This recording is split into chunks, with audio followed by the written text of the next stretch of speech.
পাত্র দাও। ওই পাত্রের ভিতরে এত পরিমাণ উত্তম অন্য পাত্র ভরে গেল। আমার নবী পান করলো, আবু বকর পান করলো। পান করার পরে ডাকতে বলল, মা ঘরে আর কি কি পাত্র আছে রে মা, নিয়ে আসো। তোমরা তো চিনো না আমি নবীকে। আমার নবী ডাকতে বলল, মা ঘরের ভিতরে কি কি পাত্র আছে? ঘরের ভিতর যত মাইক ছিল, যত পাত্র ছিল সব ভরে গেল। ভরার পরে আমার নবী যাবার হাত মোবারকটা ওই বকরির পিঠে পুরাইয়া দেওয়ার পরে সাথে সাথে সেই বকরি যেমনি ছিল ওলানটাও আবার ওই রকম হয়ে গেছে। এরপরে তারা চলে গেল।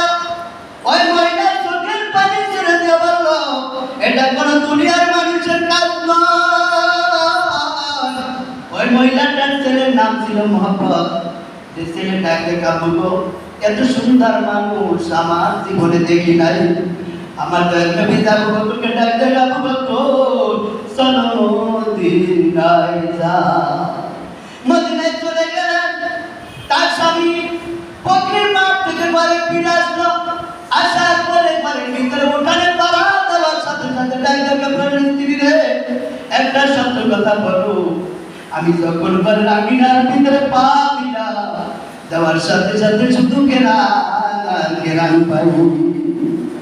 এত সুন্দর ঘেরান আমার জীবনে কোনোদিন পাই নাই নাকের সামনে। আজকে এত সুন্দর ঘেরান করতে কাছে বলো প্রাণের স্ত্রী রে। স্ত্রী ডাক্তার কয়, প্রাণের স্বামী গো শোনো, এই ঘটনা ঘটে গেছে আজকের আমার বাড়িতে। কয়টা কি তার পরিচয় কি তার নাম আমরা কিছু জানি না। এরকম প্রতিদিন মা ছেলে বাবা মিলে আলোচনা করে প্রতিদিন। হঠাৎ করে মা এবং ওই ছেলেটা মদিনার বাজারে চলে যায়। যাওয়ার পরে যখন বাজার করা শুরু করে দেয়, হঠাৎ করে আবু বকরের সাথে দেখা আল্লাহু আকবার বলে। এরপরে ওই ছেলেটা ডাকে, আম্মু আম্মু আম্মু গো, ওই দেখো সেই লোকটা যার সাথে ছিল ওই লোকটাই তো ওই যে আমাদের বকরি ধরেছিল। ওই মা এবং ছেলেটা দৌড়ে তার কাছে চলে যায়। যাওয়ার পরে পরিচয় নেয়, আমার নবীকে দেখার জন্য মদিনা শহরের ভিতরে প্রবেশ করে। স্বামী জানে না। এরপরে মদিনা শহরের ভিতরে ঢুকে আমাদের নবীর কাছে চলে যায়। যাওয়ার পরে কথা বলতে বলতে ডাকতে বলছেন, আমাদেরকে আপনি কালিমা পড়ায়া দেন, আমরা কালিমা পড়ার অপেক্ষায় আছি। ভালোবাসা জীবনে একদিন কোনদিন তাকে দেখে নাই, একদিন দেখেছে এবং একদিন তার মায়ায় তার প্রেমে পড়ে গেল, আর তাকে ভুলতে পারে না। এটাই হলো প্রেম এবং ভালোবাসা।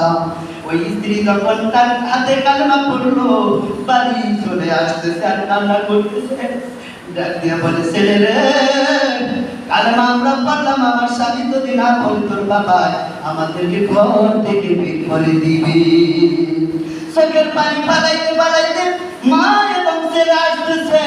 ঘরের ভিতরে ঢুকলো। ঢোকার পরে কিছুক্ষণ পরে স্বামী চলে আসলো।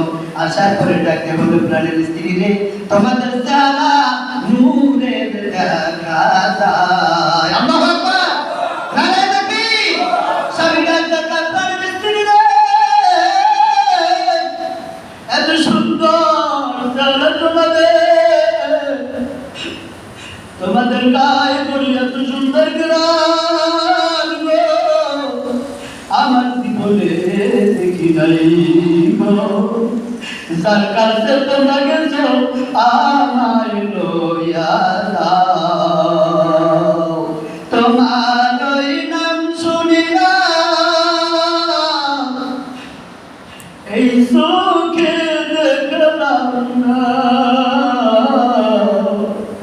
এই সুর যদি শুনতাম গো, একবার দেখা দাও না। তোমায় দেখার আশায়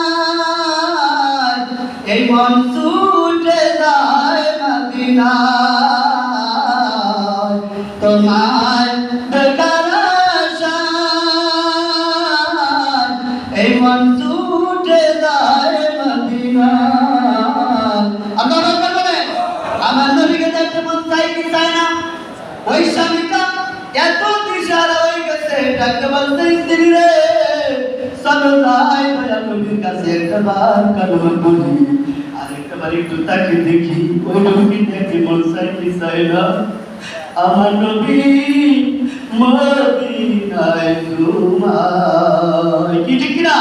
আমার রাসূলের কোনো এমন আশিক আছে রাতের বেলা জাগিয়া ডাকলে নবী গো কোথায়? একটা দাও, দিদার দাও, দিদার দাও, দিদার দাও, আছে না নাই? এখন এমন পাগল আসে কাছে আমার নবী মদিনায় থাকতে পারে না। কি ঠিক কিনা? আল্লাহ পাক রব্বুল আলামিন সকলকে তৌফিক দান করুন। সকলকে আল্লাহু আমিন। সকল বলি আল্লাহু আমিন। এরপরে তিনি মদিনায় চলে গেলেন। সেখানে যাওয়ার পরে তিনি কালেমা গ্রহণ করলেন এবং ওই যে বকরিটা হাদিস শরীফের ভিতরে এসেছে, ওই বকরিটা তাদেরকে তার সাহাবাদেরকে দুধ পান করার জন্য দিয়ে দিবেন। আল্লাহু আকবার বলে।